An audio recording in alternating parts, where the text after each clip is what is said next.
bersatu di dalam doa. Terima kasih Bapa dalam surga buat anugerah-Mu kami boleh ada pada hari ini. Bapak, terima kasih untuk kesempatan di hari ini jika kami mau mendengarkan firman-Mu. Berkati kami anak-anak sekolah minggu, berkati guru kami yang menyampaikan, berfirman atas kami semua Bapak, percayakan firman-Mu bagi kami. Jamah hati dan pendengaran kami, agar firman Tuhan menjadi benih yang tertanam di hati yang subur, sehingga iman kami semakin bertumbuh dan semakin berbuah di dalam kehidupan kami. Terima kasih Bapa yang baik, ampuni dosa kami. Kami siap untuk mendengarkan firman-Mu. Dalam nama Yesus kami berdoa. Amin. Mari kita buka Alkitab kita dari Lukas 9 ayat 28 sampai 36.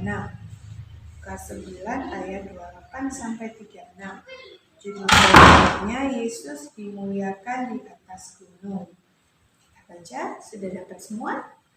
Oke, kita baca ya.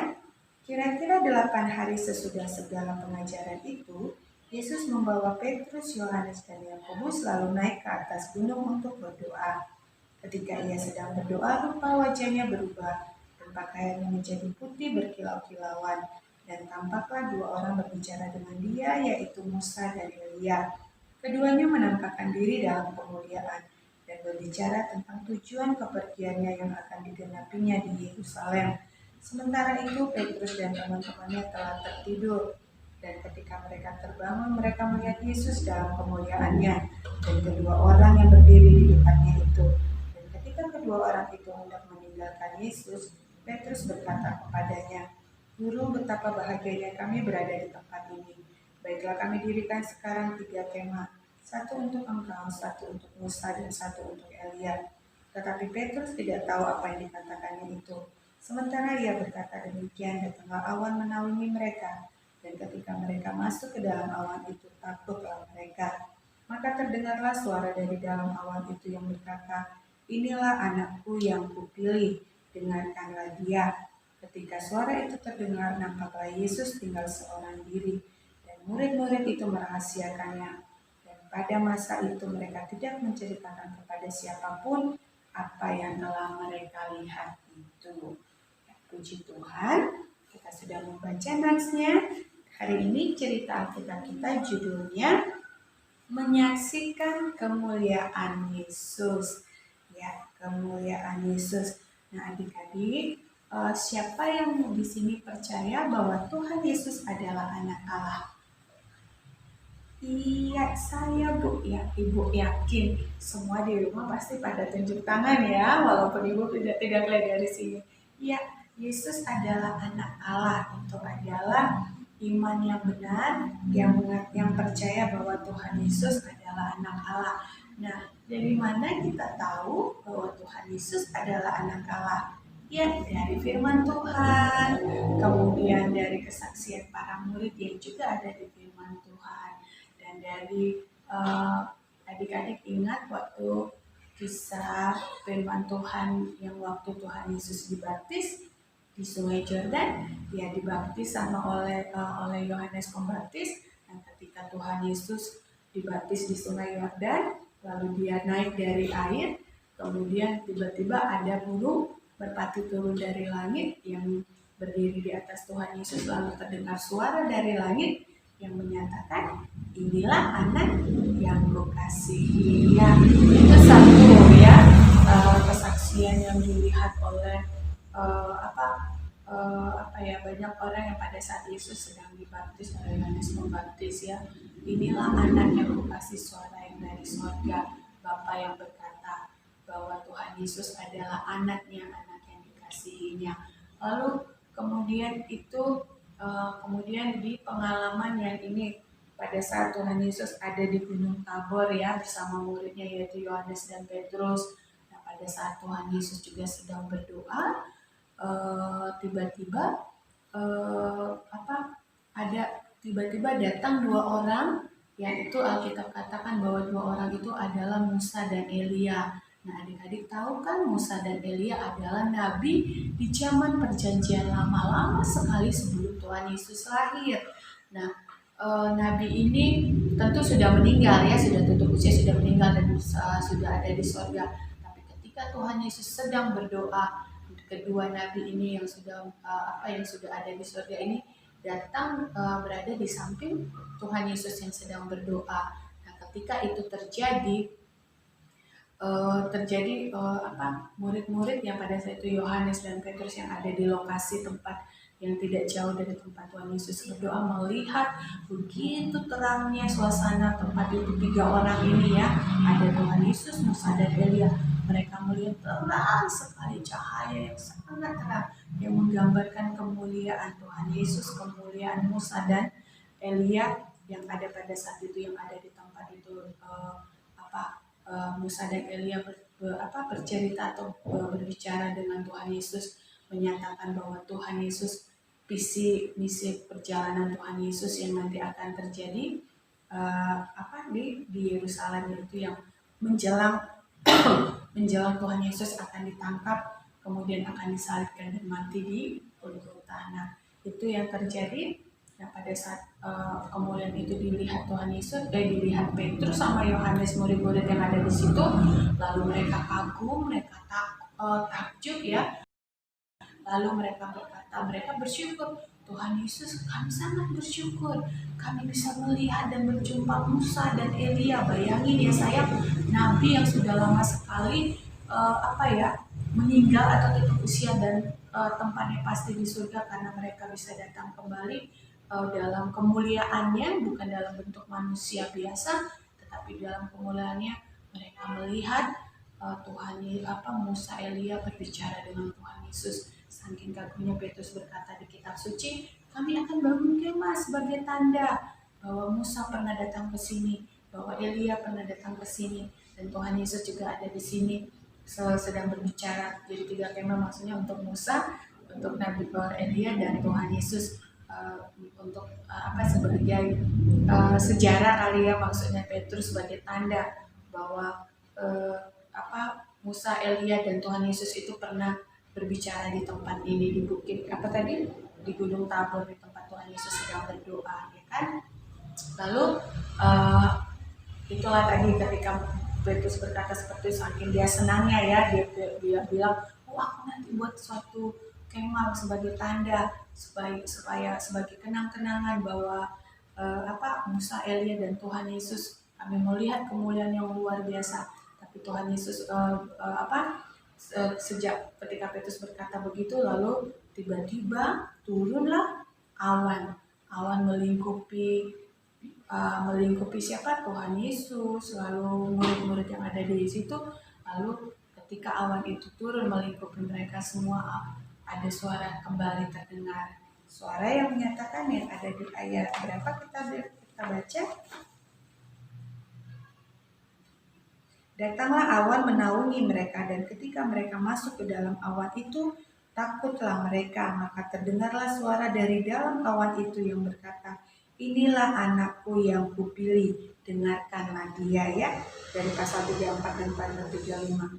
Ketika suara itu terdengar, tiba-tiba Musa dan Elia tidak ada lagi. Yang ada hanya Tuhan Yesus saja. Wow, luar biasa ya sayang, kemuliaan yang ditengok oleh Petrus dan Yohanes. Jadi kemuliaan yang dilihat itu tidak hanya melihat nabi yang zaman dahulu pernah ada di bumi, lalu pada saat ini sudah ada di surga, turun lagi dari surga untuk berbicara dengan Tuhan Yesus. Wow, ketika itu terjadi, murid-murid melihat cahaya yang luar biasa yang sangat terangnya. Waduh, senang banget ya. Istilahnya punya pengalaman itu Petrus dan Yohanes luar biasa melihat itu. Tiba-tiba ketika saking senangnya mereka bicara sama Tuhan Yesus, waduh Tuhan Yesus, kami senang sekali bisa melihat Musa dan Elia berbicara sama Engkau. Nanti biar ada kenang-kenangan, biar benar ada tanda, tempat ini nanti akan kami dirikan kemah, 3 kemah, satu pertanda kemah Musa, Elia, dan Tuhan Yesus, seperti itu. Lagi berbicara dan berencana seperti itu, saking senangnya ya kan, tiba-tiba awan turun melingkupi mereka semua. Dan ketika awan itu turun, terdengar lagi suara Bapa di surga yang menyatakan, inilah anakku yang kukasihi, dengarkanlah dia. Nah, suara itu berkata kepada Yohanes dan Petrus. Ya, luar biasa kemuliaan yang disaksikan oleh Petrus dan Yohanes. Nah, apa yang akan kita pelajari atau apa yang akan kita ambil dari sini? Ya, Petrus dan Yohanes sebagai murid-murid Tuhan Yesus, dan kita juga anak-anak sekolah minggu sebagai murid-murid Tuhan Yesus harus tetap menyaksikan kemuliaan Tuhan. Walau saat ini adik-adik mungkin tidak pernah punya pengalaman seperti Petrus dan Yohanes, tapi lewat firman Tuhan kita sudah mengetahui lewat firman Tuhan, kesaksian para murid, ya kan, bahwa Tuhan Yesus adalah anak Allah. Nah, kita harus menyaksikan kemuliaan Tuhan Yesus ini. Kita tetap terus harus beriman bahwa Tuhan Yesus memang adalah anak Allah. Tuhan Yesus sendiri bahkan dia tidak hanya anak Allah, bahkan dia adalah Mesias. Allah itu sendiri yang turun ke dunia, ya, dari surga turun ke dunia untuk menebus dosa-dosa kita. Nah, anak-anak sekolah minggu, kita semakin mengenal Tuhan Yesus yang kita sembah, yang kita tinggikan dan muliakan. Dia adalah Mesias kita, dia adalah anak Allah yang dikasihi Allah. 2 kali Tuhan menyaksikan bersuara, Bapa di surga menyaksikan dan bersuara, memperkatakan bahwa Tuhan Yesus adalah anak yang dikasihi ketika Tuhan Yesus lagi selesai dibaptis, lalu ketika Tuhan Yesus sedang berdoa. Bayangkan makhluk dari surga, Nabi Musa dan Nabi Elia turun dari surga berbicara kepada Tuhan Yesus. Lalu ketika pengalaman yang luar biasa itu disaksikan oleh Petrus dan Yohanes, lalu awan melingkupi mereka dan dari awan itu terdengar kembali suara Bapa dari surga yang menyatakan Tuhan Yesus adalah anak Allah, yang Tuhan yang Bapa kasih, dan kita harus mendengarkan suaranya, mendengarkan perintah Tuhan Yesus. Ya, itu harus terus kita saksikan dan kita semakin bersuka cita dan bergairah, ya, karena Allah yang kita sembah adalah Allah yang benar, anak Allah, dan Allah itu sendiri. Kemudian kita bersyukur karena lewat Tuhan Yesus, ya, di zaman perjanjian lama Musa dan Elia hidup dalam hukum Taurat, ya. Kemudian di zaman perjanjian baru Tuhan Yesus sendiri telah turun ke dunia untuk menggenapi semua hukum Taurat itu dan membawa keselamatan bagi kita, ya. Kemudian kita sebagai anak sekolah minggu harus terus menjadi saksi Kristus, menyaksikan kemuliaan Tuhan Yesus, menyaksikan kebaikan Tuhan Yesus di dalam kehidupan kita, sehingga semua orang juga lewat hidup kita boleh menyaksikan bahwa Tuhan Yesus itu Allah yang hebat, ya. Kemudian, ya, sama anak sekolah minggu HKBP adalah saksi bahwa Yesus adalah anak Allah dan juru selamat dunia. Puji Tuhan, kita akan lewat firman Tuhan kita telah menyaksikan, kita telah mendengar bahwa Yesus adalah anak Allah. Dia adalah Mesias, dia adalah Allah itu sendiri, ya. Kita mengucap syukur Tuhan Yesus itu adalah pribadi Allah yang turun dari surga, ya, datang ke dunia untuk menebus dosa kita. Kita terus menyaksikan dan kita bangga punya Allah yang kita sembah itu adalah Allah yang hidup, Allah yang memang turun dari surga untuk menjadi manusia. Kemudian semua itu dia lakukan karena cinta kasihnya kepada kita. Kemudian kita sebagai anak sekolah minggu harus terus menyaksikan kemuliaan Tuhan, menyaksikan Tuhan Yesus itu adalah anak Allah, dia adalah juru selamat kita, ya. Puji Tuhan untuk firman Tuhan pada hari ini. Kiranya anak-anak sekolah minggu semuanya bisa menjadi saksi bagi kemuliaan nama Tuhan. Kita akan akhiri, kita akan tutup dengan doa. Kita bersatu dalam doa. Puji Tuhan, terima kasih Bapak buat firman-Mu yang menyapa kami pada hari ini. Kami mengucap syukur Tuhan buat kebaikan dan kemurahan Tuhan atas kami. Kami mengucap syukur buat pribadi Tuhan Yesus yang Bapak berikan bagi kami sebagai Mesias kami. Kami mengucap syukur kami boleh mengenal dan menyembah Allah yang benar, Tuhan Yesus sebagai anak Allah yang Engkau kasihi. Terima kasih Bapa untuk anugerah-Mu. Biarlah iman percaya kami semakin bertumbuh dan semakin bertambah-tambah dan kami semakin kagum akan pribadi Tuhan Yesus, akan kebaikan Allah Bapa yang telah menyerahkan dan memberikan anaknya yang tunggal untuk boleh menebus kami, untuk boleh menjadi pendamai kami kepadamu Bapa kami yang baik. Terima kasih Tuhan buat anugerah-Mu, terima kasih buat kasih setiamu. Biarlah firman-Mu bertumbuh di hati